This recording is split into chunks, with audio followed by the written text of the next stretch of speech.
Alright, so let's just wrap up the lasting effects of the Islamic world, things that you might know about, you should know about to help you with Islam. First one is algebra. Algebra, which was 2 words, comes from the mathematician Al-Khwarizmi. He established the idea that you can bring together 2 unknowns to match a known. Think about in algebra, it's x plus y equals 3. You gotta figure out what x and y are. Understand Islam, math is a huge part of Islamic culture. It becomes very well ingrained, which is why their architecture is so great. But algebra, this idea of unknowns, is very important to the Islamic faith, the Islamic culture, this very quantitative understanding of life and how things work. And, you know, we look at Islam, they're going to be very good in medicine, they're going to be very good in science. They're going to read the ancients, especially the Greeks and the Romans, and they're going to kind of advance on it.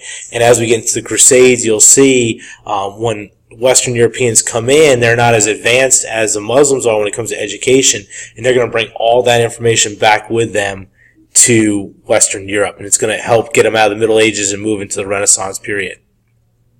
Alright, I'm going to skip the class structure. Second thing, women in the Muslim world are obedient.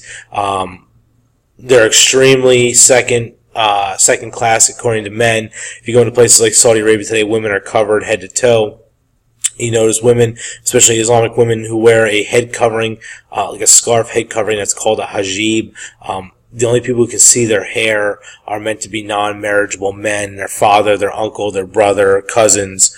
They don't show any skin, normally just their hand. Hands are available. But for the most part, women are covered because they are obedient to the men in Islam. Okay.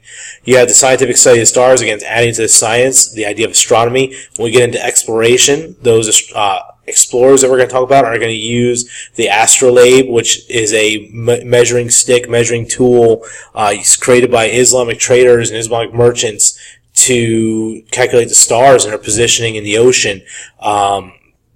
The idea of a compass is going to come from China into the Muslim world and then be advanced into the European world. So really you have this push of science that's going on as well.